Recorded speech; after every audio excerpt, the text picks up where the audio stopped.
जय हिंद दोस्तों, मैं राजीव सर स्टडी पॉइंट में सभी छात्रों को हार्दिक स्वागत अभिनंदन करता हूं। आज मैं स्टार्ट करता हूं मुगल कालीन जहांगीर लेके आया हूं और उनके जीवन परिचय का इतिहास हम आपको बताने जा रहा हूं दोस्तों। और ये आपका इतिहास हाजिर हो गया। जहांगीर की हम बात करते हैं।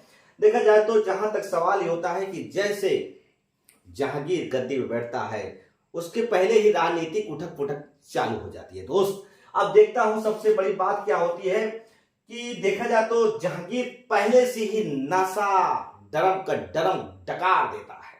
मतलब डरम का डरम पी के मस्त रहता था। मतलब नशा एक ऐसी बीमारी थी, इसको लत लग गई थी और नशे में हमेशा जीवन बिता दिया। नशे में ऐसा व्यक्ति था। सबसे बड़ा शराबी कौन था? जहांगीर था, सबसे बड़ा शराबी दोस्तों। और देखा जाए इसका जन्म जब हुआ था 30 अगस्त 1569 ईस्वी को जन्म होता है। पिता श्री कौन है? अकबर है। माता कौन है? हरकाबाई। बचपन का नाम सलीम है। बचपन का नाम क्या दोस्त? सलीम है। और पत्नियां इनके यहाँ बहुत छाल लग गई हैं। आप देख सकते हैं पत्नियों की हम बात कर लें तो देखा जाए तो अमीर की राजकुमारी शाह बेगम। तो देखा जाए मान बाई के साथ इनका विवाह हुआ था।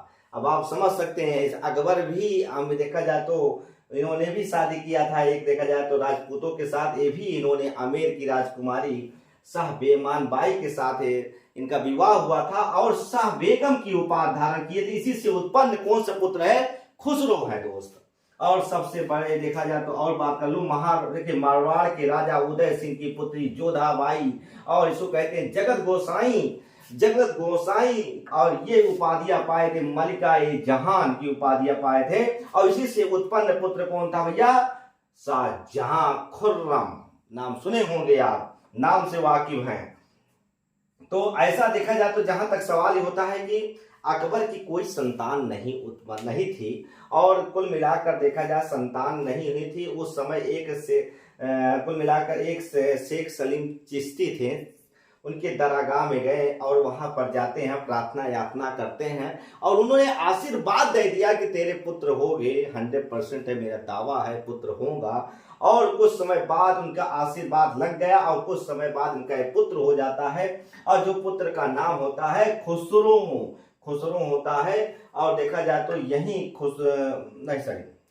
अकबर के पुत्र होता है। कौन होता है? जहांगीर होता है। और जहांगीर जब उत्पन्न हो जाता है और इसी का नाम देखा जाए सलीम नाम होता है, तो कहीं न कहीं इसको प्यार से सेखू बाबा भी कहते थे। सेखू ऐसा इसलिए कहते थे सेखू बाबा कहने का मतलब ये होता है शेख सलीम चिश्ती से आशीर्वाद लिए थे, इसीलिए उनका नाम की जगह पर उनका भी नाम रखा गया दोस्त। और दूसरी बात बता दूं आपको, जहां तक सवाल है बचपन का नाम सेखू बाबा या सलीम कहा जाता था। और इनकी एक आत्मकथा बहुत ही है, तुजू के जहांगीरी, फारसी भाषा में लिखी गई थी दोस्त। फारसी भाषा में लिखी गई। कहीं न कहीं से क्वेश्चन पूछ लेता है कि जहांगीर की आत्मकथा कौन सी है, तो जहांगीर के तुजू के जहांगीरी है दोस्त। और देखा जाए तो जहां तक सवाल ही होता है इसके दो भाई का भी नाम आता है। जहांगीर के दो भाई भी हैं, बहुत प्यार करते थे दो भाई। और दो भाइयों की बात करते हैं,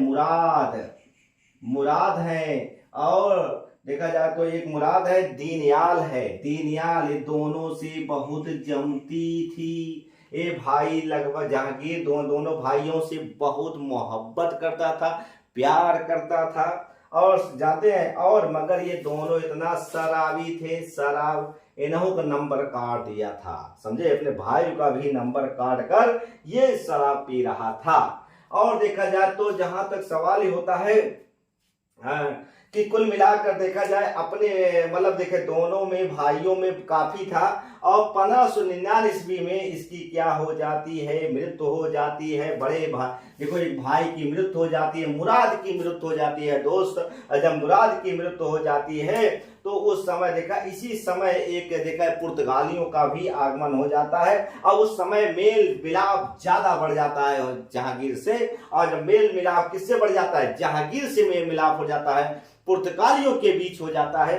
और देखा जाए तो जब पुर्तगालियों के बीच बढ़ जाता है, और उस समय अकबर कहाँ रहता है, अकबर नहीं रहता है दिल्ली पर, और जिस समय दिल्ली पर अकबर जाते अकबर अभियान पे जाता है दोस्त, वो अकबर उस समय अभियान में कहाँ रहता है, असीरगढ़ की विजय, आप याद दिला दें आपको, उस समय असीरगढ़ की विजय पर रहता है, दौरा पे रहता है। उसी समय देखा जाए तो मतलब पुर्तगालियों के साथ इनका मधुर एक संबंध बन जाता है। पुर्तगाली इस अभियान में जब वो नहीं रहता अकबर, तो उस समय ये षड्यंत्र कर देता है इनके ऊपर, समझे। और यहाँ पर देखा जाए दोनों बीच में झगड़ा का मुद्दा यही डालता है और बाप पोत में। और देखा जाए तो अकबर और जहांगीर से कभी जमी नहीं है सही से, और जहांगीर हमेशा इलाहाबाद में आकर, किले में आकर अपना यही रहता था, और कुल मिलाकर देखा जाए अपना दरबार लगाता था और अपने आप को स्वतंत्र बादशाह घोषित कर देता है। कौन कर देता है, जहांगीर कर देता है इलाहाबाद में आकर, और अपना स्वतंत्र बादशाह घोषित कर देता है। 12 अगस्त को इनका जानते हैं तो देखा जाए मित्र हुआ, जहां तक सवाल है कि इनका देखा जाए एक मित्र हुआ, और मित्र का नाम है, आपने नाम सुना होगा, बुंदेला का नाम सुने होंगे, और किसके, वीर सिंह बुंदेला। और जानते हैं जहां तक सवाल होता है, वो वीर सिंह बुंदेला ने क्या किया, और इनको बढ़िया से ला देखिए, जहांगीर से मुलाकात हो जाती है वीर सिंह बुंदेला से, और जहांगीर क्या करता है, कहता है अबुल फजल को उड़ा दो। अबुल फजल एक राजकवि था, और पहली बार दुख किसको होता है, अकबर को होता है, क्योंकि अकबर उनके दरबार में 9 रत्न थे। कौन थे जानते हैं, तो देखा जाए तो जहां तक सवाल होता है, अबुल फजल के जाने के बाद पहली बार बहुत दुख प्रकट किया। कौन प्रकट किया, देखा जाए दुख प्रकट किया कौन, अकबर ने प्रकट किया। और देखा जाए अकबर की इस असहनीय पीड़ा को देखा हत्या का मतलब आघात बहुत पहुंचा। और 1603 ईस्वी में जहां तक सवाल है, जहांगीर ने 1603 ईस्वी में मेवाड़ अभियान पे कहा तुम जाओ, मेवाड़ पर अभियान चले जाओ। और जानते हैं इन्होंने आदेश दे दिया कि जाके दिखाओ, एक अभियान दिखाओ, तुम्हारी बहुत बोलते हो तुम, एक अभियान करके दिखा दो, जाने तुम्हारे पास बहुत पावर है। कहा बेटा ऐसे आसान नहीं बना है, मैंने इतना कब्जा किया हूँ, ये बड़ी मेहनत किया हूँ, तुम भी एक ही अभियान कर दो। ये अभियान नहीं करता है, और उस समय क्या होता है, ये फिर इलाहाबाद चला आता है, उसके अंदर एक विद्रोह की भावना फिर उत्पन्न हो जाती है। और विद्रोह की भावना क्या हो जाती है बेटा, फिर उत्पन्न हो जाती है, किसके अंदर, ये जहांगीर के अंदर। और उस समय जरा ध्यान दीजिएगा, एक बार विद्रोह भावना ऊपर, अंतिम समय में अपने पिता के प्रेम को देखा जाए वापस बुला ही लेता है। और 16 देखा जाए तो जब वापस बुला ही लेता है, जब अकबर बीमार हो जाता है, तो अंदर एक मतलब देखा जाए प्रेम उनके अंदर जागृत हो जाती है। और कहीं ना कहीं देखा जाए तो प्रेम का तुमने 7 खून माफ है, अच्छी चीज और है। अबुल फजल की हत्या दूसरा कोई किया होता तो अकबर उड़ा देता, मगर कारण क्या है, अपना पुत्र है, मतलब कहते हैं 100 गुना माफ है, उसने उसके कारण से उनको माफ कर दिया गया।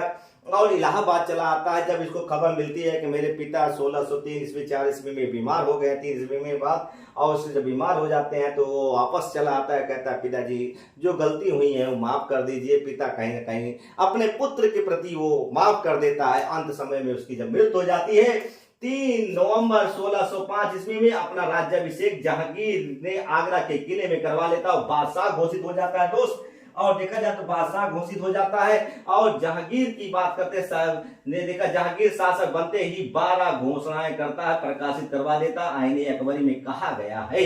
और ये 12 घोषणाएं हम कल पढ़ाएंगे, और अच्छा लगे तो अपने मित्रों को शेयर करो, बताओ कि राजू सर का हिस्ट्री पॉइंट में नंबर 1 क्लास चलते हैं, सारे इतिहास डाउटफुल सारे क्वेश्चन हल हो जाएंगे। जो दोस्तों बहुत बहुत धन्यवाद जी, नमस्कार।